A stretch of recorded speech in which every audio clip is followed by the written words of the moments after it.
2024년 11월 한국의 의료기술이 다시 한번 세계의 주목을 받고 있습니다. 위암 치료 5년 생존율 77%로 OECD 1위, 대장암 생존율 72.8%로 세계 최상위권. 이제 한국은 각종 난치성 암 치료에서 세계를 선도하고 있습니다. 특히 주목할 만한 것은 한국의 의료 시스템입니다. 전자의무기록 도입률 96%, PACS 보급률 99%, 로봇 수술 건수 연간 2만 건 이상으로 아시아 최다를 기록하고 있습니다.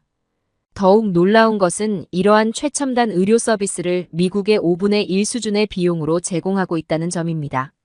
삼성서울병원은 2014년부터 고위험 산모와 태아, 신생아에 대한 효과적인 치료가 가능하도록 다학제 진료 기반의 모아집중치료센터를 운영하고 있습니다. 24시간 실시간 모니터링과 산부인과, 소아청소년과, 외과 등 여러 분야 전문의의 협진으로 수많은 생명을 살려내고 있습니다. 이러한 한국의 의료 시스템은 이미 세계 각국의 벤치마킹 대상이 되었습니다. 2019년에는 약 50만 명의 외국인 환자가 한국을 찾았으며 UAE, 러시아, 몽골, 중국, 미국 등 전 세계에서 환자들이 한국의 의료 서비스를 신뢰하고 있습니다. 그렇다면 한국의 의료 기술은 어떻게 이렇게 빠른 시간 안에 세계 최고 수준에 올라설 수 있었을까요? 한국의 우수한 의료 기술에 놀라 경악에 빠진 미국의 어느 외과의의 사연 지금 시작합니다. 안녕하세요. 저는 존스홉킨스 병원 위장관외과 수석 전문의 캐서린 앤더슨입니다. 오늘은 제가 한국 의료 시스템을 처음 접하게 된 특별한 이야기를 들려드리려고 해요. 2023년 보스턴 국제위암학회에서 있었던 일인데 지금도 그때를 떠올리면 제 편견이 부끄러워지네요. 학회 전날 저녁이었어요. 보스턴의 유명한 레스토랑에서 저는 메이오 클리닉과 클리블랜드 클리닉의 동료들과 저녁 식사를 하고 있었죠. 다음 날 있을 아시아 세션에 대한 이야기가 나왔는데 지금 생각하면 정말 부끄러운 대화였어요. 내일 아시아 세션은 그냥 형식적으로 참석만 하면 되겠다라고 제가 먼저 말했었죠. 다른 동료들도 그래도 일본 발표는 좀 볼만할 거야 라고 했고 누군가는 한국, 아니 거기가 무슨 의료기술이 있겠어라며 비웃었어요. 저도 그들의 의견에 고개를 끄덕였었어요.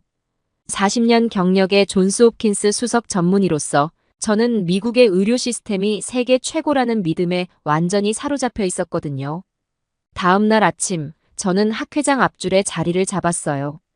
발표를 듣기보다는 태블릿으로 메일이나 체크하자는 생각이었던 것 같아요. 몇 개의 발표가 이어지는 동안 대부분의 참석자들도 저처럼 각자 할 일을 하고 있었죠. 그런데 서울아산병원 정서연 교수님이 발표대에 올랐을 때 모든 게 달라졌어요. 정 교수님이 안녕하세요. 서울아산병원 위장관외과 정서연입니다 라고 말씀하셨는데 그 유창한 영어 발음에 옆자리에 앉아있던 메이어 클리닉의 스티븐슨 교수가 하던 일을 멈추더라고요. 발표 시작 5분 만에 학회장의 분위기는 완전히 바뀌었어요. 클리블랜드 클리닉 외과 과장은 연신 고개를 끄덕이고 있었고 하버드 의대 교수들은 필사적으로 발표 내용을 기록하기 시작했었죠. 특히 정 교수님이 현재 저희 병원의 위암 5년 생존율은 77%를 기록하고 있습니다 라고 말씀하셨을 때는 정말 충격이었어요. 학회장에서 작은 탄성이 터져나왔고 제 옆자리의 스티븐슨 교수는 안경을 다시 고쳤으며 화면을 뚫어지게 쳐다보더라고요. 당시 미국 최고 병원들의 평균 생존율이 60%대였는데 이런 수치가 나온다는 게 믿기지 않았거든요. 수술 영상이 나왔을 때는 더 놀라웠어요. 정 교수님이 보여주신 3D 복강경 수술은 정말 예술이었거든요. 미세 혈관 하나하나를 완벽하게 보존하면서 암 조직만을 선택적으로 제거하시는 모습은 제가 이태껏 본 적 없는 수준이었어요. 특히 중요한 신경과 혈관이 몰려있는 부위를 처리하시는 장면에서는 전체 학회장이 숨을 죽였었죠. 제 앞줄에 앉아있던 독일 샤리테 병원의 외과 과장이 이건 마법과 가꾼이라고 중얼거렸는데 그 말이 아직도 생생해요. 영국 왕립병원 외과 의사는 입을 다물지 못하고 있었고요. 질의응답 시간은 더 인상적이었어요. 각국의 저명한 의사들이 날카로운 질문들을 쏟아냈는데 정 교수님의 답변이 너무나 완벽했거든요. 임상 데이터부터 수술 기법의 세세한 노하우, 심지어 비용 효율성까지 모든 답변이 체계적이고 논리적이었어요. 제가 특별히 기억에 남는 질문이 있었는데요. 이런 수준 높은 수술을 하면서도 어떻게 비용을 이렇게 낮출 수 있는 거죠? 라는 질문이었어요. 정 교수님께서 한국의 의료보험 시스템과 효율적인 병원 운영 시스템을 설명해 주셨는데 그때 청중들의 표정이 잊히지 않네요. 다들 놀라움을 감추지 못하고 있었거든요. 발표 후에 있었던 리셉션은 마치 정 교수님의 팬미팅 같았어요. 전 세계 유명 병원의 의료진들이 정 교수님을 둘러싸고 계속 질문을 하고 있었죠. UAE 왕립병원 외과 수장은 당장 다음 달에 한국을 방문하고 싶다면서 명함을 건네고 있었고, 러시아 국립의료원 연구팀은 공동 연구를 제안하고 있었어요. 가장 인상적이었던 건 일본 도쿄대학 외과 과장의 반응이었어요. 그분이 우리도 이제 한국을 따라가야 할 것 같네요. 의료기술의 중심이 완전히 바뀌었어요 라고 말씀하시는 걸 들었거든요. 독일에서 오신 교수님도 이제 의료 트렌드의 중심이 아시아로, 특히 한국으로 옮겨가고 있는 것 같다면서 고개를 끄덕이고 계셨고요. 저도 용기를 내서 정 교수님께 다가갔어요. 다행히도 정 교수님께서 제 관심을 반갑게 맞아주셨고 저희는 그날 밤 3시간 넘게 이야기를 나눴답니다. 한국의 의료 시스템, 디지털 혁신, 환자 중심의 통합 의료 서비스까지 모든 이야기가 저에겐 충격적이었어요. 결국 저는 그 자리에서 한국 방문을 결심했답니다. 정 교수님의 초청으로 한 달간의 방문 일정을 잡았는데요. 비행기 표를 예약하면서도 제 마음은 이미 설렘으로 가득했었어요. 세계 의료의 새로운 중심, 한국에서 과연 무엇을 보게 될까? 하는 기대감으로요. 지금 생각해보면 그날은 제 인생의 터닝포인트였던 것 같아요. 세계 최고의 의료 시스템을 가졌다고 자부하던 제가 한국이라는 새로운 의료 강국을 발견한 순간이었으니까요. 제가 경험한 한국 의료의 혁신은 바로 여기서부터 시작이었거든요. 인천공항에 도착했을 때부터 놀라움의 연속이었는데요. 공항에서부터 디지털 시스템이 완벽하게 구축되어 있었어요. 입국 심사는 자동화되어 있었고 공항에서 서울까지 가는 길도 너무 편했었죠. 서울 아산병원에 도착했을 때는 아침 8시였어요. 미국의 대형 병원들은 보통 오전 9시나 되어야 본격적으로 진료를 시작하는데 이곳은 벌써 활기가 넘치고 있었어요. 정서연 교수님은 이미 아침 일찍 응급 위암 수술을 끝내고 저를 맞이해 주셨는데요. 놀라웠던 건 그분의 전혀 지쳐 보이지 않는 모습이었어요. 나중에 알게 된 사실이지만 한국의 의료진들은 이런 강도의 근무에 완벽하게 적응되어 있었더라고요.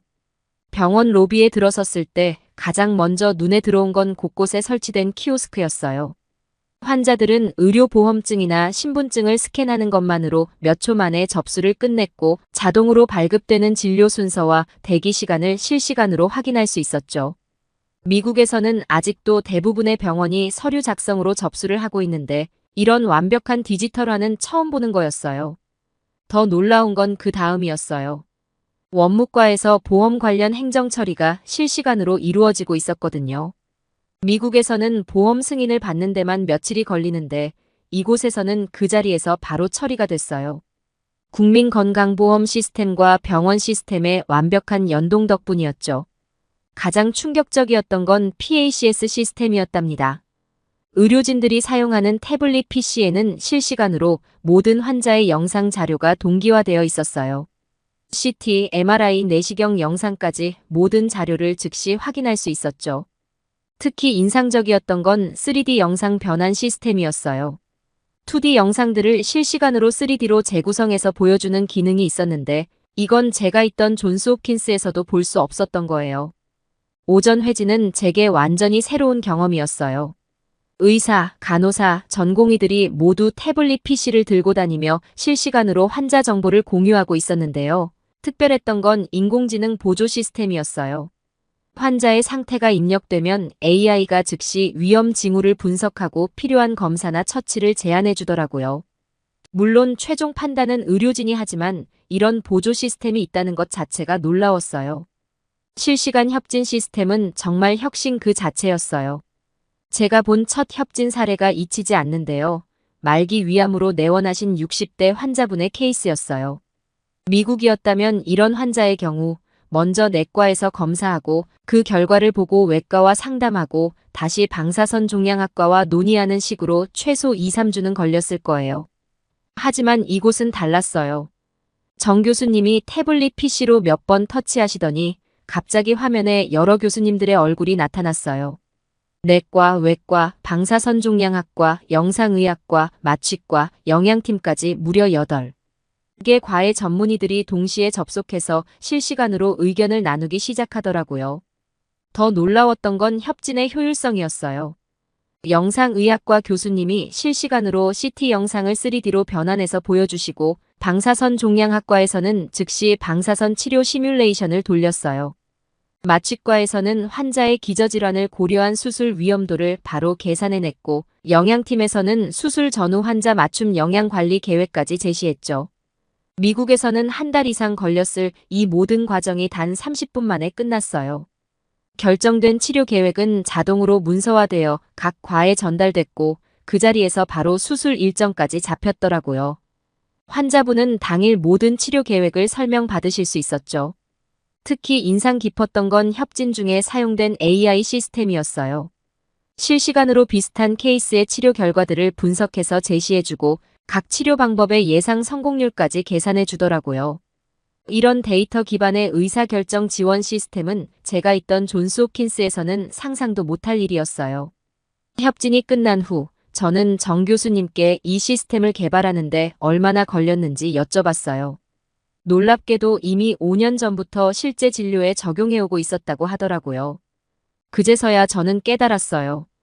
우리가 아직 논문으로만 검토하고 있는 미래의 의료 시스템이 이미 한국에서는 현실이 되어 있었던 거예요. 전날 본 실시간 협진 시스템에 감동을 받은 저는 다음날 아침을 무척 기대하고 있었어요.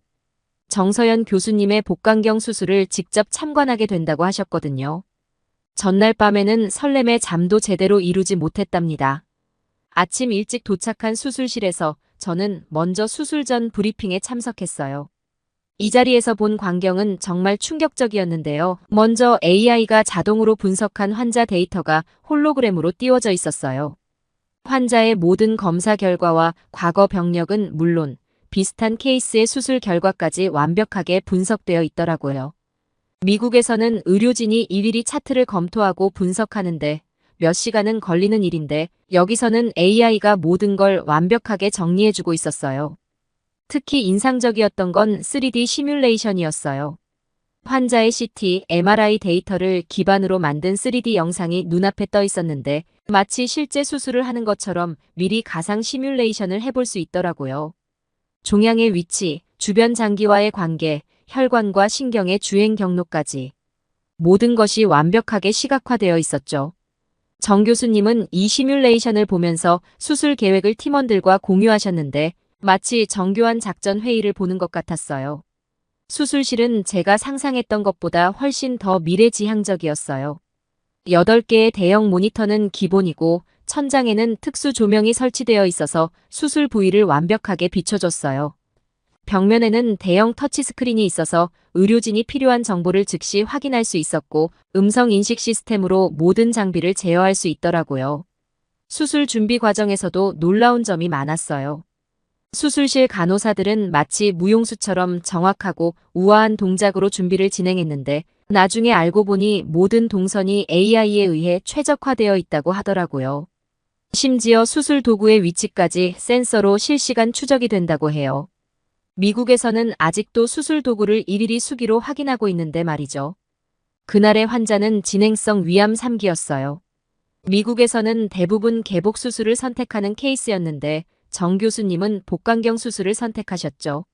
수술이 시작되자 더 놀라운 광경이 펼쳐졌는데요. 복강경 카메라가 AI의 도움을 받아 자동으로 최적의 각도를 잡아주고 중요한 구조물을 실시간으로 인식해서 표시해 주더라고요. 특히 인상적이었던 건 형광 내비게이션 시스템이었어요. 특수 형광 물질을 투여하면 종양 조직과 림프절이 형광으로 표시되는데 이게 3D 영상과 실시간으로 합성되어 보여졌어요. 마치 위암 조직에 GPS를 달아놓은 것 같았죠. 미국에서도 비슷한 시스템을 연구하고는 있지만 이렇게 완성도 높게 구현한 곳은 처음 봤어요.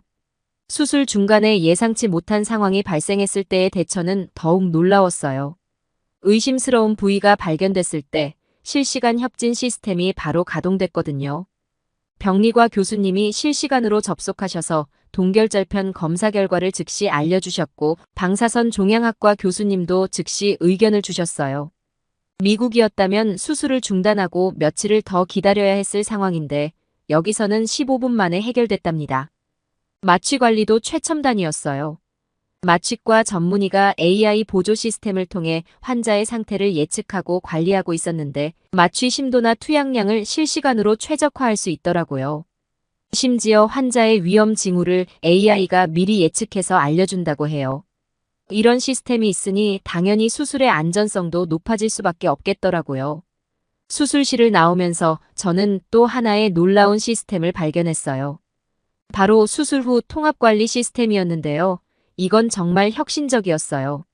수술이 끝난 환자의 모든 정보가 자동으로 병동의 담당 의료진에게 전달되고 맞춤형 회복 프로그램이 AI에 의해 즉시 계획되더라고요. 특히 인상적이었던 건 스마트 회복 프로그램이었어요. 환자의 나이, 기저질환, 수술 범위, 심지어 직업까지 고려해서 개인별 맞춤 재활 계획을 세워준다고 해요. 미국에서는 모든 환자에게 비슷한 회복 프로그램을 적용하는데 이런 개인 맞춤형 접근은 처음 보는 거였죠. 수술실 밖에는 대형 디스플레이가 설치되어 있었는데 여기에는 실시간으로 수술 일정과 진행 상황이 표시되고 있었어요. 환자 가족들은 전용 앱으로 이 정보를 실시간으로 받아볼 수 있다고 하더라고요. 미국에서는 간호사가 일일이 나와서 설명해야 하는 일을 이렇게 효율적으로 해결하고 있었죠. 그리고 놀라웠던 건 이 모든 데이터가 연구에도 활용된다는 거였어요. 물론 개인정보는 완벽하게 보호된 상태에서요. 수술 기법, 회복 과정, 합병증 발생 여부 등 모든 정보가 AI에 의해 분석돼요. 더 나은 치료 방법을 개발하는 데 사용된다고 해요. 이런 빅데이터 기반의 의료 연구는 미국에서도 이제 막 시작하는 단계인데 한국은 이미 수년째 시행하고 있었더라고요. 정 교수님께서는 이런 시스템 덕분에 한국의 위암 수술 성공률이 세계 1위를 기록하고 있다고 설명해 주셨어요. 단순히 수술 기술만이 아니라 수술 전, 준비부터 수술 후 관리까지 모든 과정이 완벽하게 시스템화되어 있기 때문이라고 하시더라고요. 그날 저녁 병원을 나서면서 저는 깊은 생각에 잠겼어요. 지금까지 미국의 의료 시스템이 세계 최고라고 믿어왔는데 적어도 몇몇 분야에서는 우리가 한참 뒤처져 있다는 걸 인정할 수밖에 없었거든요. 특히 의료 시스템의 효율성과 통합성 면에서는 배울 점이 정말 많았어요. 다음 날은 외래 진료 시스템을 참관하기로 했는데 벌써부터 어떤 놀라운 광경을 보게 될지 기대되더라고요. 이제 저는 확신해요. 미래 의료의 모습을 보고 싶다면 더 이상 실리콘밸리나 보스턴이 아닌 서울을 봐야 한다는 걸요. 한국은 이미 미래의 의료를 현실로 만들어가고 있었으니까요. 다음 날 아침, 저는 한국 의료의 또 다른 혁신을 목격하게 됐어요. 전날 본 수술실의 첨단 시스템도 놀라웠지만 외래 진료 시스템은 또 다른 차원의 혁신이더라고요. 아침 일찍 도착한 외래 진료실에서 처음 마주한 건 실시간 모니터링 보드였어요. 전날 수술한 환자들의 상태가 실시간으로 업데이트되고 있었는데 AI가 모든 환자의 상태를 지속적으로 분석하면서 이상 징후가 있는 환자를 자동으로 감지해내더라고요. 미국에서는 담당 간호사가 일일이 체크하고 보고해야 하는 일을 AI가 실시간으로 처리하고 있었죠. 정 교수님의 외래 진료실은 마치 첨단 관제센터 같았어요. 진료실 한쪽 벽면 전체가 대형 디스플레이였는데 환자가 들어오면 그 환자의 모든 의료 정보가 한눈에 보이게 표시되더라고요. CT, MRI 영상은 물론이고 혈액 검사 결과, 투약 이력, 심지어 생활 습관까지. 모든 정보가 AI에 의해 분석되어 의미 있는 정보로 정리되어 있었어요. 특히 놀라웠던 건 예측 진단 시스템이었어요. 환자의 현재 상태와 과거 병력을 AI가 분석해서 발생 가능한 합병증이나 주의해야 할 점을 미리 알려주더라고요. 예를 들어 어떤 환자분이 오셨을 때 AI가 즉시 이 환자는 평소 혈압이 불안정하니 약물 투여에 주의가 필요합니다라고 알려줬어요. 미국에서는 의사가 일일이 차트를 검토하면서 이런 정보를 찾아야 하는데 여기서는 AI가 모든 걸 미리 체크해주고 있었죠. 진료 과정도 너무 효율적이었어요. 환자가 호소하는 증상을 이야기하면 AI가 실시간으로 음성을 인식해서 중요 내용을 자동으로 정리하고 관련된 검사 결과와 영상을 자동으로 띄워주더라고요. 의사는 오직 환자와의 소통에만 집중할 수 있었죠. 미국의 의사들이 컴퓨터 작업에 시간을 뺏기는 것과는 완전히 다른 모습이었어요. 또 하나 인상적이었던 건 통합 예약 시스템이었어요. 환자에게 추가 검사나 다른 과학 진료가 필요한 경우 AI가 자동으로 최적의 일정을 제안해 주더라고요. 환자의 일정, 각 검사실의 대기 시간, 심지어 교통 상황까지 고려해서요. 미국에서는 환자가 여러 과를 돌아다니면서 일일이 예약을 잡아야 하는데 여기서는 모든 게 한 번에 해결되었어요. 약 처방도 놀라웠어요. 처방된 약이 환자의 다른 복용 약과 충돌하지 않는지, 알레르기는 없는지 AI가 자동으로 체크해주고 필요한 경우 대체 약물을 추천해 주더라고요. 심지어 환자의 보험 적용 여부까지 실시간으로 확인되어 가장 경제적인 처방이 가능했죠. 환자 교육 시스템도 정말 혁신적이었어요. 진료가 끝나면 환자의 상태와 치료 계획에 대한 설명, 영상이 자동으로 생성되어 환자의 스마트폰으로 전송되더라고요. 이 영상은 환자의 나이, 교육 수준, 심지어 선호하는 설명 방식까지 고려해서 맞춤형으로 제작된다고 해요. 미국에서는 의사가 짧은 진료 시간에 모든 걸 설명해야 해서 환자들이 제대로 이해하지 못하는 경우가 많은데 이런 시스템이 있으니 환자들의 이해도가 훨씬 높을 수밖에 없더라고요. 퇴원 후 관리 시스템은 더욱 놀라웠어요. 모든 환자에게 전용 앱이 제공되는데 이 앱을 통해 환자의 상태가 실시간으로 모니터링 된다고 해요. 예를 들어 수술 후 퇴원한 환자가 열이 나거나 통증이 심해지면 앱이 즉시 이상을 감지해서 의료진에게 알림이 가고 필요한 경우 즉시 화상 상담도 가능하더라고요.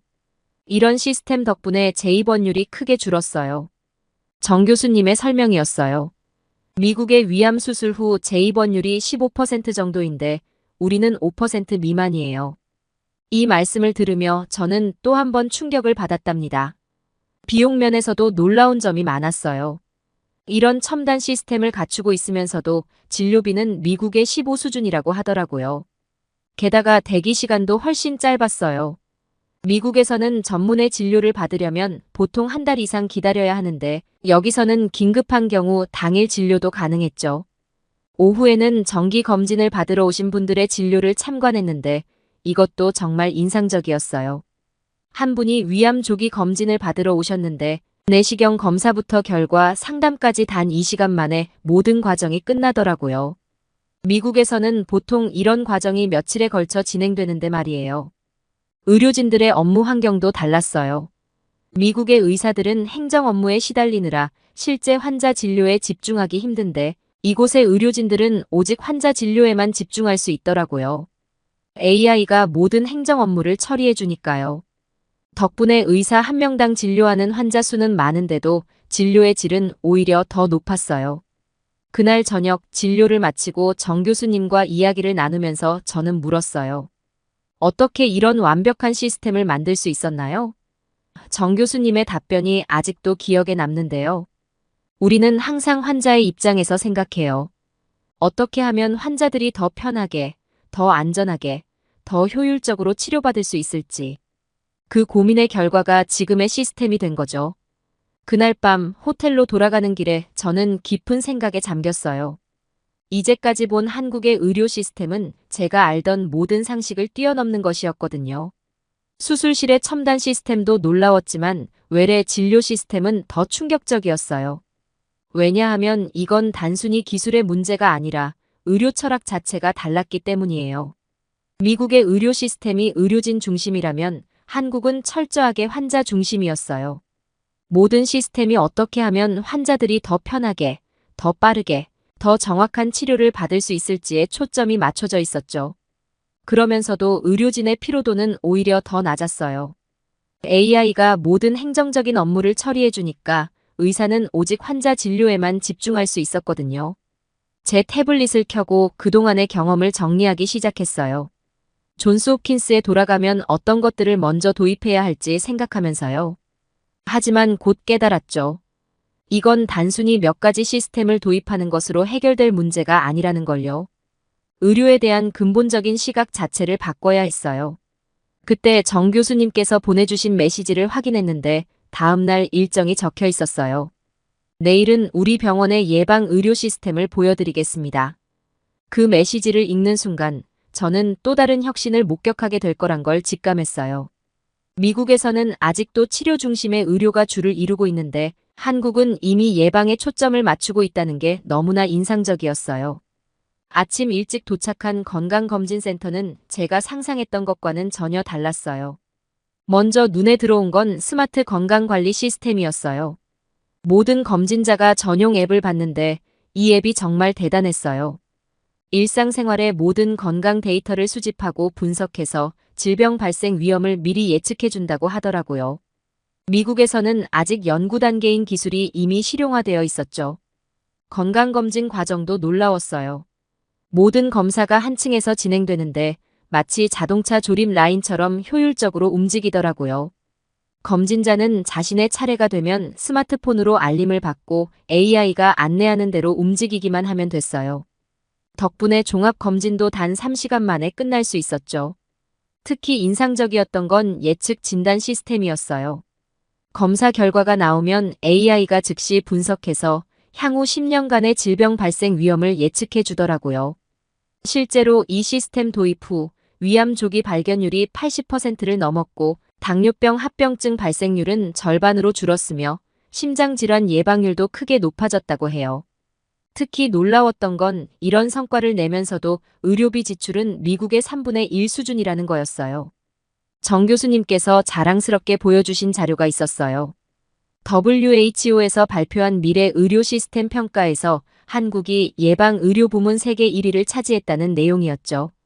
특히 AI 기반 예측 진단 시스템은 이미 여러 나라에서 벤치마킹을 요청했다고 해요.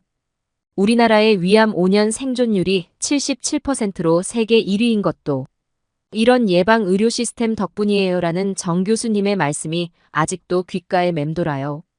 오후에는 빅데이터 예방 의료센터를 방문했는데 이곳은 그야말로 미래의 의료 현장 같았어요. 전국 병원들의 익명화된 의료 데이터를 AI가 실시간으로 분석하고 있었죠. 특정 지역에서 어떤 질병이 늘어나는지, 어떤 연령대에서 어떤 건강 문제가 많이 발생하는지를 실시간으로 파악하고 있더라고요. 생활 밀착형 예방 의료 서비스도 정말 인상적이었어요. 검진 결과를 바탕으로 개인별 맞춤 운동 처방, 식단 추천, 생활습관 개선 가이드까지 제공되는데 이 서비스 도입 후 만성질환 발병률이 30% 이상 감소했다고 해요. 미국에서는 상상도 못할 혁신적인 성과였죠. 귀국 후 존스 홉킨스 병원장님께서 제 보고서를 읽으시고는 즉시 한국과의 의료 협력 프로그램 추진을 지시하셨어요. 우리가 배워야 할 것이 이렇게 많았다니 라고 하시더라고요. 이제 미국의 많은 병원들이 한국의 의료 시스템을 배우기 위해 줄을 서고 있답니다. 이제 저는 매일 아침 병원에 출근하면서 생각해요. 오늘은 한국에서 배운 것 중 무엇을 우리 병원에 도입할 수 있을까? 하고요. 미국의 의료계도 변화해야 할 때가 왔어요. 그리고 그 변화의 방향을 한국이 보여주고 있다는 걸 이제는 확실히 알게 됐답니다. 한국의 의료 시스템을 경험하고 돌아온 후 저는 우리 병원에 이런 혁신적인 시스템 도입을 적극 제안하고 있어요. 특히 예방 의료 시스템은 반드시 벤치마킹해야 할 부분이라고 생각해요. 의료계의 한류는 이제 시작일 뿐이에요. 저는 그 변화의 시작점을 직접 목격한 것을 영광으로 생각한답니다. 사연을 재밌게 들으셨다면 구독과 알림 설정 부탁드립니다. 여러분의 구독과 알림 설정은 영상 제작에 큰 힘이 됩니다. 구독자 여러분의 사연 또한 제보받습니다. 사연으로 채택되신 분들께는 소정의 선물 또한 보내드리고 있으니 많은 참여 부탁드립니다. 지금까지 외국인의 시선에서 한국의 감동에 빠진 이야기를 전해드리는 감동 다이브였습니다. 좋은 하루 보내세요. 감사합니다. 여러분, 지금 뉴욕 맨해튼에서 믿기 힘든 일이 벌어지고 있습니다. 세계 금융의 중심지, 그 바쁜 뉴요커들이 한 그릇의 라면을 위해 몇 시간씩 줄을 서고 있다는 소식입니다. 단순한 라면이 아닙니다. 한강의 야경을 배경으로 즉석에서 끓여 먹는 이른바 한강라면이 뉴욕 MZ세대의 새로운 버킷리스트가 된 것인데요. 심지어 플로리다에서 1800km를 날아와 이 체험을 하려는 사람까지 있었다고 합니다. 대체 이 라면에 무슨 특별한 매력이 있는 걸까요? 왜 하필 한강 라면일까요? 세계 최고의 미슐랭 레스토랑이 즐비한 뉴욕에서 단순한 인스턴트 라면에 이토록 열광하는 이유는 무엇일까요? 놀라운 건 이게 단순한 음식 트렌드가 아니라는 점입니다. 한국의 드라마, 영화 속에서 한강 라면을 보고 자란 MZ세대들에게 이건 마치 일종의 성지 순례와도 같다고 합니다.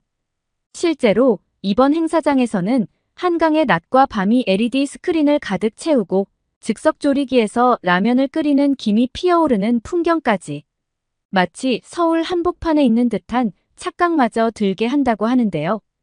특히 주목할 만한 건 이 한강 라면이 단순한 음식이 아닌 하나의 문화 현상이 되었다는 점입니다. SNS에서는 해시태그 한강라면이 연일 트렌딩 토픽에 올라 있고 뉴욕의 유명 인플루언서들도 이 체험을 위해 줄을 서서 기다리고 있다고 합니다. 그리고 월스트리트에서 연봉 50만 달러를 받던 엘리트 변호사가 단 한 그릇의 라면 때문에 자신의 커리어를 통째로 바꿔버렸다는 믿기 힘든 이야기. 하버드, 예일, 콜롬비아 등 미국 최고의 명문대 출신들이 왜 한강 라면의 매력에 빠져들었는지, 왜 그들은 안정적인 커리어를 뒤로하고 한국 문화의 전도사가 되기로 결심했는지 사연 지금 시작합니다. 안녕하세요. 저는 뉴욕에서 엔터테인먼트 전문 변호사로 일하고 있는 블레어 반더빌트입니다. 5년 전 저는 뉴욕의 평범한 로스쿨생이었어요. 하버드 학부를 수석으로 졸업하고 콜롬비아 로스쿨에 진학해서도 늘 최고를 향해 달려왔어요. 하지만 그런 제 인생이 하루아침에 바뀌었어요. 2018년 가을, 뉴욕의 어느 흐린 날이었어요. 저는 이날을 잊을 수 없어요. 당시 저는 로스쿨 도서관에서 평소처럼 판례들을 분석하고 있었어요. 햄튼스에서 함께 자란 절친한 친구 캐서린이 도서관을 찾아왔을 때까지는요. 캐서린이 제 책상 위로 티켓 한 장을 살며시 올려뒀어요. 보라색 티켓 위에는 BTS라는 낯선 글자가 쓰여 있었어요. 블레어, 내가 필요할 것 같아서 가져왔어. 라고 평소와 다르게 진지하게 말하더라고요. 알고 보니 로스쿨 입학 후로 저는 도서관과 집만 오가서 캐서린은 한동안 저를 걱정하고 있었대요. 판례 분석, 과제, 스터디까지 저는 완벽한 성적을 위해 매일을 반복하며 살았죠. 너 요즘 웃는 걸 본 적이 없어. 라고 캐서린이 제 맞은편 의자에 앉으며 말했어요. 작년까지만 해도 넌 늘 밝았잖아. 테니스 치고 파티도 가고 이제는 취미가 뭐냐고 물어보면 대답할 수 있어. 라고 묻는 말에 저는 대답을 할 수 없었어요. 매일 아침 6시 기상, 도서관, 오픈 시간에 맞춰 등교, 밤 11시까지 공부에 주말에도 똑같은 일상이 반복됐어요. 아버지가 늘 말씀하셨죠. 반더빌트 가문의 이름에 걸맞은 완벽한 커리어를 쌓아야 한다고요. 사실 이 티켓은 케이트랑 가기로 했던 거야. 근데 급한 일이 생겼대. 처음엔 중고거래 사이트에 내놓으려고 했는데 문득 내가 떠올랐어. 라고 저에게 같이 가자고 했어요. 캐서린은 최근 한국 문화에 완전히 빠져 있었어요. 우연히 접한 한국 드라마를 시작으로 K-팝까지 처음에는 제가 이해하지 못했어요. 일본도 아닌 한국의 아이돌에게 푹 빠지다니. 하지만 요즘 캐서린의 눈빛에는 특별한 반짝임이 있었어요. 바로 전에 없던 활기였죠.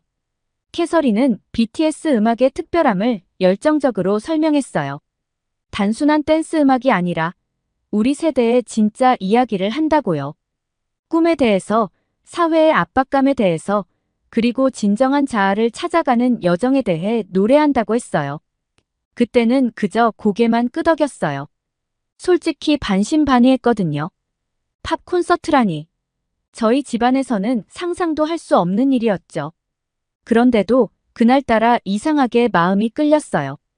메디슨 스퀘어 가든에 도착했을 때 저는 제 눈을 의심할 수밖에 없었어요.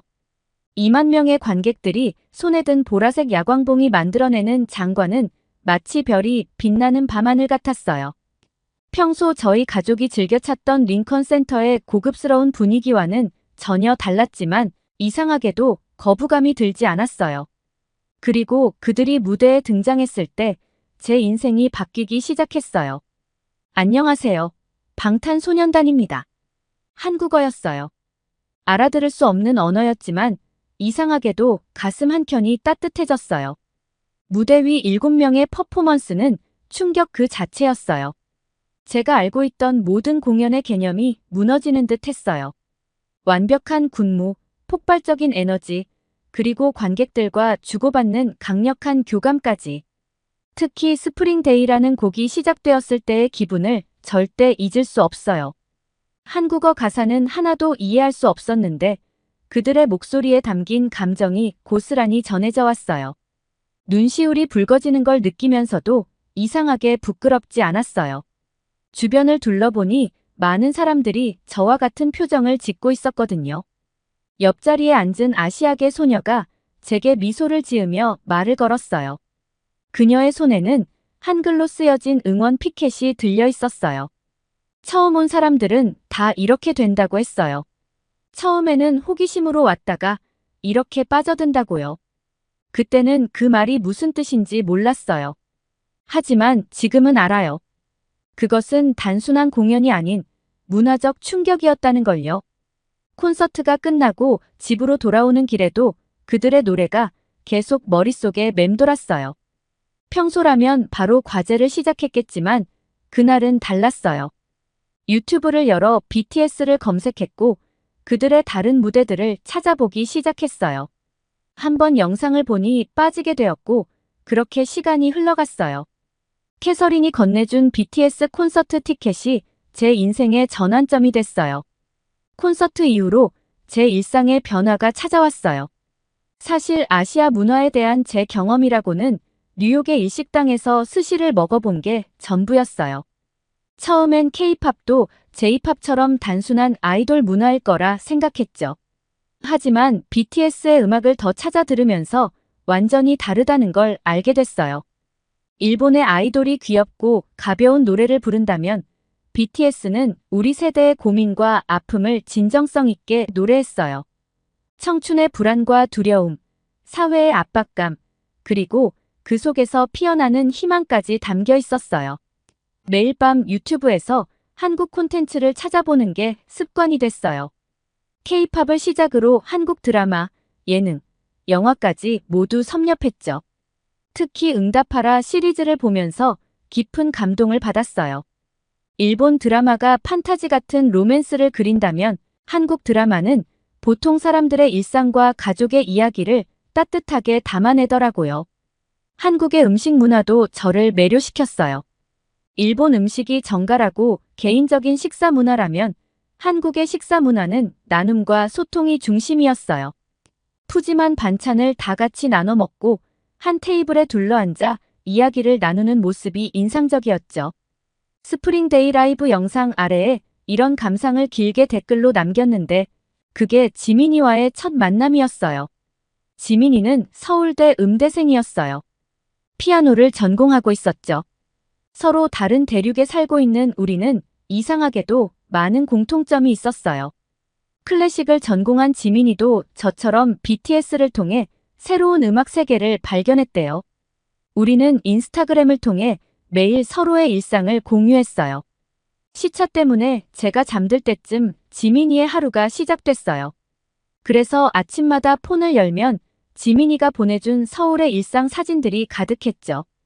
한강에서 친구들과 치맥을 즐기는 모습, 홍대 거리에서 버스킹 공연을 보는 장면, 늦은 밤 편의점에서 라면을 먹는 모습까지. 제가 상상한 한국의 모습과는 전혀 달랐어요. 특히 한강 사진들이 제 마음을 사로잡았어요. 마천루를 배경으로 수면 위에 반짝이는 불빛들, 강변을 따라 늘어선 편의점들, 자전거를 타는 사람들, 돗자리에 앉아 치맥을 즐기는 젊은이들까지 말이죠. 뉴욕의 센트럴파크가 여유와 휴식의 공간이었다면 한강은 마치 젊은이들의 축제 같았어요. 지민이는 매일 밤 한강에서의 에피소드를 들려줬어요. 시험 기간에 친구들과 밤새워 공부하다 먹은 새벽 라면 이야기, 버스킹 공연을 하다 우연히 스카우트 된 친구 이야기, 한강 다리 위에서 프로포즈하는 연인들을 봤던 이야기. 그 이야기들을 들으며 저는 점점 한국이라는 나라가 궁금해졌어요. 어느 날 새벽 K-팝 영상을 보다가 문득 한국에 가보고 싶은 생각이 들었어요. 하지만 곧 현실적인 고민이 밀려왔어요. 방학 때마다 부모님 집에서 보내는 게 저희 가문의 전통이었거든요. 떨리는 마음으로 아버지께 전화를 드렸어요. 한국 문화에 관심이 생긴 것과 그곳에서 느껴지는 새로운 가능성에 대해 조심스레 말씀드렸어요. 의외로 아버지는 관심 있게 들으셨고 우연히 읽으신 기사가 있다며 저에게 보내주셨어요. 아버지가 보내주신 뉴욕타임즈 기사의 제목은 K-컬처즈 리걸 가디언즈 How Lawyers Are Bridging Cultural Gaps였어요. 기사 속 변호사님의 이야기가 제 시선을 사로잡았어요. 깊은 고민 끝에 용기를 내어 이메일을 보냈고 예상치 못한 답장을 받았어요. 한국에 오면 꼭 연락하라는 메시지였죠. 지금 생각해보면 그날의 우연한 티켓 한 장이 제 인생을 완전히 바꿔놓았어요. 뉴욕의 엘리트 로스쿨생이었던 제가 이제는 뉴욕과 서울을 오가는 문화 전도사가 되어 있으니까요. 아버지도 이제는 제 선택을 자랑스러워하세요. 얼마 전에는 직접 한국 출장을 다녀오시기도 했어요. 때로는 우연히 운명이 되기도 하나 봐요. 그날의 선택이 제 인생에서 가장 아름다운 모험이 될 줄은 그때의 저는 상상도 못했으니까요. 인천공항에 도착했을 때는 오후였어요. 웰컴 투 코리아 블레어 라고 쓰인 손글씨 피켓을 든 지민이를 보는 순간 마치 오랜 친구를 만난 것 같은 기분이었어요. 화상으로만 보던 친구였는데 실제로 마주하니 더 반가웠어요. 지민이는 제가 상상했던 것보다 훨씬 친절하고 다정했어요. 호텔 체크인을 도와주면서도 한국의 예절과 문화에 대해 설명해 주었고 심지어 제가 필요할 것 같은 물건들은 미리 준비해 와서 선물로 주기도 했어요. 그리고 우리는 바로 한강으로 향했어요. 밤 9시가 넘은 시간이었는데도 한강은 여전히 생기가 넘쳤어요. 여기저기서 들려오는 음악소리, 자전거 벨소리, 사람들의 웃음소리까지 너무 생동감이 넘쳤어요. 지민이는 저를 24시간 편의점으로 데려갔어요. 편의점에서 진라면과 김치를 샀어요. 지민이는 이게 자기가 가장 좋아하는 조합이라고 했어요. 라면을 끓이는 동안 지민이는 한국의 라면 문화에 대해 이것저것 설명해줬어요. 한강공원의 편의점마다 성격이 다르다는 것, 계절마다 사람들이 선호하는 라면이 다르다는 것, 시험 기간이면 편의점 라면이 품절된다는 이야기까지. 한강에서 라면을 먹고 있을 때였어요. 지민이가 휴대폰을 보더니 갑자기 반짝이는 눈으로 저를 쳐다봤어요. 오늘 마침 여의도 한강공원에서 밤도깨비 야시장이 열린대요. 한강을 따라 걸으며 멀리서 보이는 형형색색의 불빛들이 마치 동화 속 한 장면 같았어요. 다리 아래에 늘어선 푸드트럭들, 아기자기한 핸드메이드 제품을 파는 부스들, 그리고 그 사이를 걸어다니는 사람들의 활기찬 모습까지 뉴욕의 밤거리와는 전혀 다른 분위기였어요. 첫 번째로 멈춘 곳은 떡볶이 트럭이었어요. 20대 초반으로 보이는 청년이 직접 개발했다는 로제 떡볶이를 추천해줬는데 그 맛은 정말 충격적이었어요. 한국의 매운맛과 이탈리아 크림 소스의 조화라니 너무나도 신선했어요. 평소 매운 걸 잘 못 먹는 제가 다 먹어버렸을 정도예요. 옆 트럭에선 색색의 마카롱을 팔고 있었어요. 겉모습은 프랑스 마카롱과 비슷했지만 인절미, 흑임자, 녹차 등 한국적인 맛을 담고 있더라고요. 판매하시는 분이 제가 외국인인 걸 아시고는 하나씩 맛보라며 더 챙겨주셨어요. 수제 칵테일을 파는 트럭 앞에서는 재미있는 일이 있었어요. 달빛 소주라는 메뉴가 있길래 호기심에 주문했는데 옆에 있던 한국 대학생들이 저보고 소주는 조심하라며 걱정하더라고요. 하지만 막상 마셔보니 소주의 강렬함과 과일의 달콤함이 어우러진 새로운 맛이었어요. 야시장 한켠에서는 젊은 아티스트들이 만든 작품들을 전시하고 있었어요. 한국 전통 문양을 현대적으로 재해석한 액세서리, 한글을 디자인적 요소로 활용한 엽서, 한강의 야경을 담은 일러스트까지 하나하나가 너무 예뻐서 선물용으로 여러 개 구입했어요. 특히 기억에 남는 건 꿈을 파는 가게라는 부스였어요. 그곳에선 자신의 꿈을 적어내면 작은 유리병에 담아 예쁘게 포장해준다고 했어요. 저는 망설임 없이 Be myself, 난 my family's name이라고 적었어요. 꿈을 글로 옮기는 순간 제 마음이 한결 가벼워지는 걸 느꼈어요. 밤이 깊어갈수록 야시장은 더욱 활기찬 에너지로 가득했어요. 즉석에서 버스킹이 시작되고 낯선 이들과 자연스레 이야기를 나누고 모든 게 꿈만 같았어요. 지민이는 이게 바로 한강의 마법이라고 했어요. 낮에는 평범한 공원이지만 밤이 되면 모두의 꿈과 열정이 모이는 특별한 공간으로 변한다고요. 그날 밤 호텔로 돌아가는 길에 문득 깨달았어요. 제가 본 건 단순한 야시장이 아니었어요. 그곳에는 젊은이들의 도전과 열정, 전통과 현대의 조화, 그리고 낯선 이들과도 자연스럽게 어우러지는 따뜻한 정이 있었어요. 일기장에 적었어요. 오늘 밤 나는 진정한 서울을 만났다. 화려한 불빛 아래서 자신의 꿈을 키우는 청년들, 전통을 새롭게 해석하는 젊은이들, 그리고 그 모든 것을 따뜻하게 품어주는 한강의 밤. 이곳에서는 누구나 자신만의 이야기를 만들어갈 수 있다는 걸 배웠다. 밤도깨비 야시장에서의 특별한 경험 이후 제 호기심은 더욱 커져갔어요. 지민이는 다음 날 아침 일찍 저를 깨웠어요. 지민이의 제안으로 우리는 한복을 빌려 입고 경복궁으로 향했어요. 경복궁 앞에 도착했을 때 마치 시간 여행을 한 것 같은 기분이 들었어요.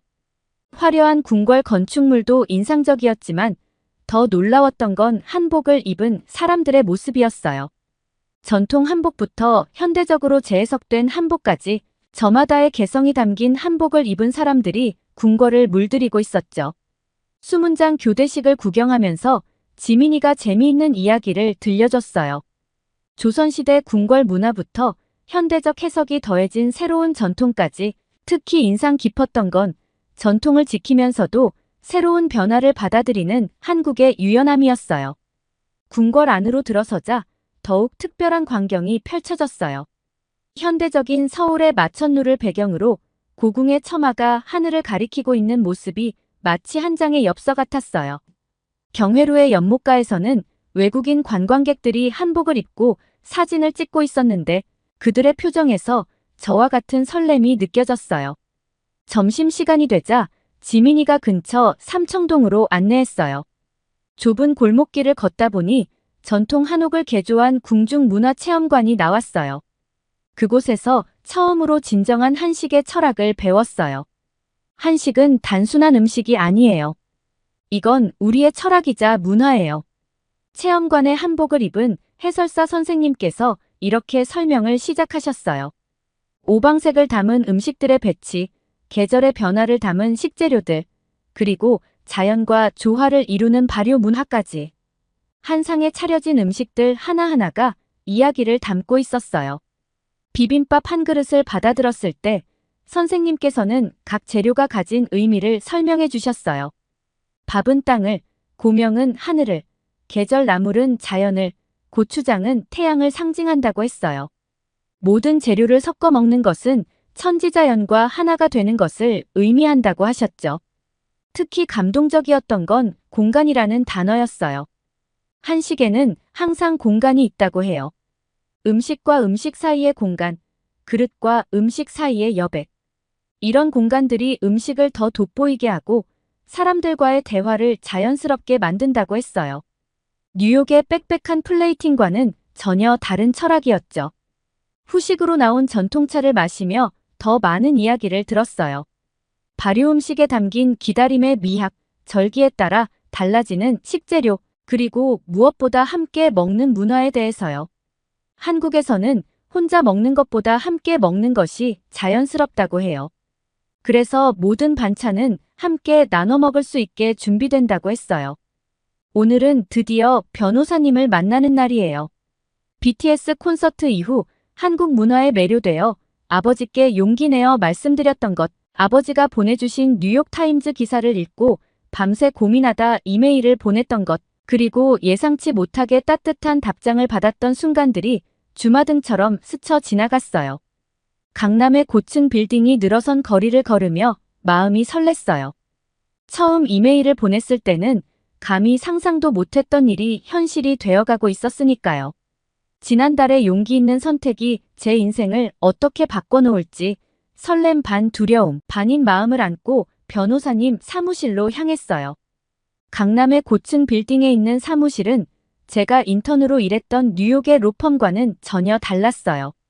차가운 대리석과 가죽 소파 대신 전통 문양의 액자들과 따뜻한 색감의 인테리어가 눈에 들어왔어요. 책장에는 법률 서적과 함께 다양한 문화예술 서적들이 꽂혀 있었고 한쪽 벽면에는 유명 K-팝 아티스트들과 찍은 사진도 걸려 있었어요. 변호사님은 따뜻한 차를 내어주시며 본인의 이야기를 들려주셨어요. 뉴욕에서 성공적으로 일하고 계실 때 우연히 맡게 된 한국 엔터테인먼트 회사의 소송건이 인생의 전환점이 되었대요. 그때 처음으로 문화와 법률이 만나는 지점의 매력을 발견하셨다고 해요.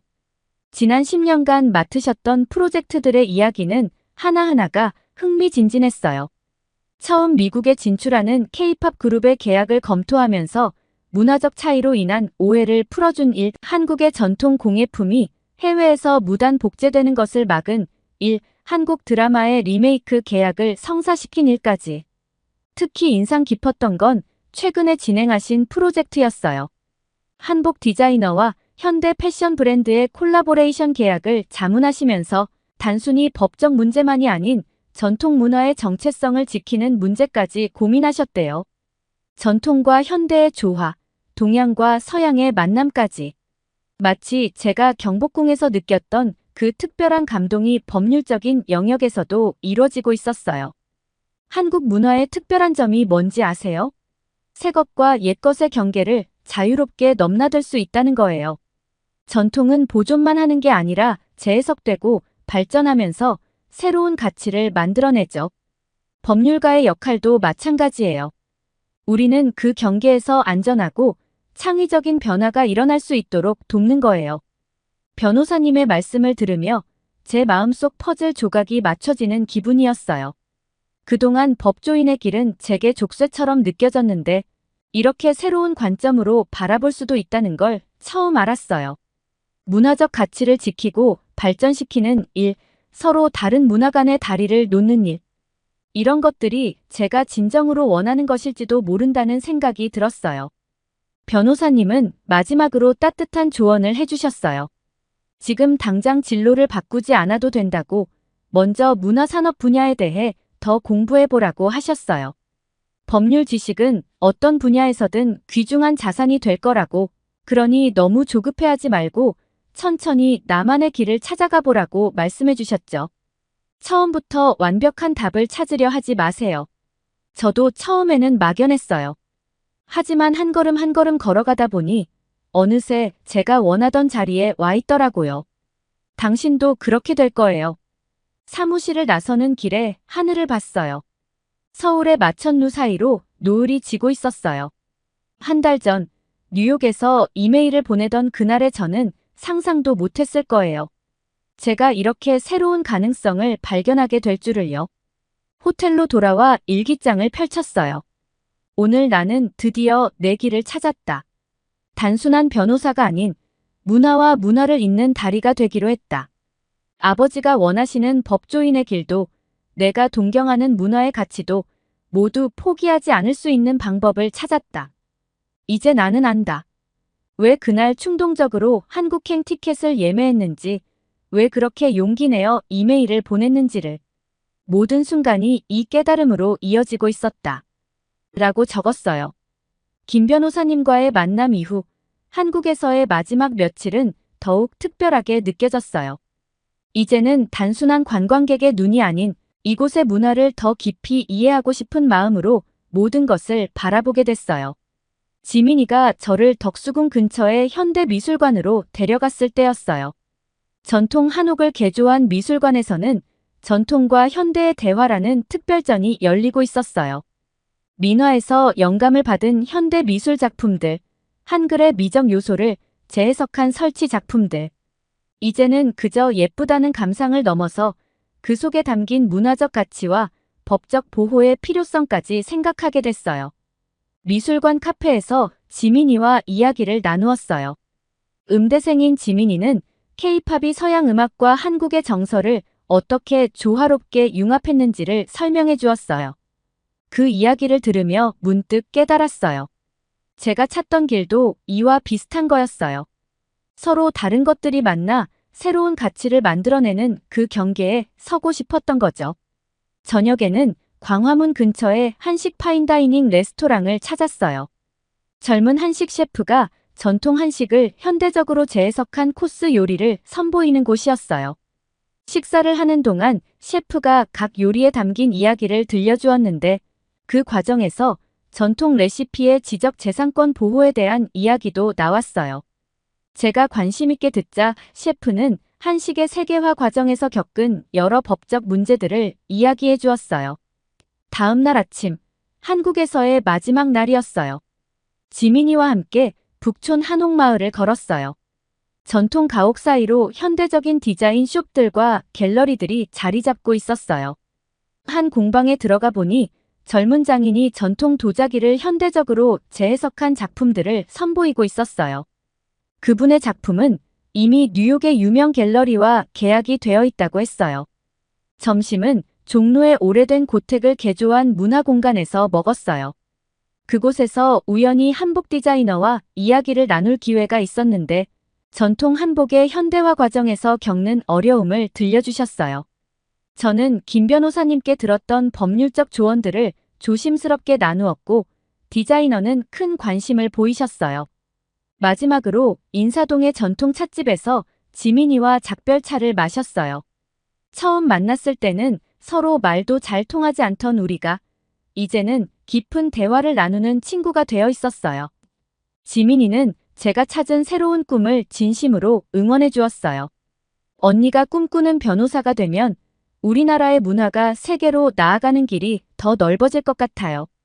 공항으로 가는 길에 창밖으로 스쳐 지나가는 서울의 풍경을 보며 생각했어요. 일주일 전만 해도 저는 그저 한국 문화의 매력에 빠진 관광객이었는데 이제는 그 문화를 세계와 연결하는 다리가 되겠다는 꿈을 가진 예비 법률가가 되어 돌아가는 거예요. 인천공항에 도착해서 마지막으로 일기를 썼어요. 이제 나는 돌아간다. 하지만 이건 끝이 아닌 시작이다. 뉴욕에서의 내 일상도 로스쿨에서의 공부도 모든 것이 새로운 의미를 가지게 될 것이다. 언젠가 나는 꼭 다시 이곳에 돌아올 것이다. 그때는 한국 문화의 세계화에 기여하는 법률가로서 저는 일기를 쓰면서 다짐을 했어요. 비행기가 이륙하며 창 밖으로 한국의 전경이 보였어요. 이 마지막 풍경이 제 새로운 시작이 될 거라는 걸요. 지금은 뉴욕에서 K컬처 전문 변호사로 활동하고 있어요. 매일 아침 제일 먼저 하는 일은 제 사무실 책상 위에 놓인 한강 사진을 보는 거예요. 지민이가 찍어준 그 사진 속에는 제가 꿈을 발견했던 그날의 새벽 풍경이 담겨 있죠. 힘들 때마다 그 사진을 보며 초심을 떠올려요. 맨해튼에 있는 한식당 기사식당은 이제 제 두 번째 사무실이 되었어요. 처음에는 한국이 그리워 자주 들렸던 곳인데 어느새 단골이 되어 사장님 내외와 가족 같은 사이가 됐어요. 중요한 계약 협상이 있는 날이면 늘 이곳에서 미팅을 해요. 한국의 정을 느낄 수 있는 이곳에서는 어떤 어려운 협상도 부드럽게 풀리는 것 같아요. 특히 보람을 느끼는 건 한국계 로스쿨 학생들을 만날 때예요. 저와 비슷한 고민을 안고 있는 그들에게 제 경험을 들려주고 그들의 꿈을 응원해주는 멘토가 되었어요. 얼마 전에는 제가 멘토링하던 학생이 K-팝 엔터테인먼트 회사의 법무팀에 합격했다는 소식을 전해왔어요. 그 소식을 들었을 때의 뿌듯함이란 이제는 확신해요. 그때의 선택이 제 인생의 터닝 포인트였다는 걸요. 한국에서 보낸 그 일주일이 제 삶을 완전히 바꿔놓았어요. 지금도 매일 밤 잠들기 전에 감사한 마음으로 그때의 기억을 떠올려요. 용기 내어 보냈던 그 이메일, 처음 만난 지민이, 김 변호사님과의 대화, 그리고 한강에서의 그 특별한 밤까지 말이죠. 저는 이제 또 다른 꿈을 꾸고 있어요. 언젠가는 서울의 분사무소를 열어서 양쪽을 오가며 더 많은 문화의 다리를 만들고 싶어요.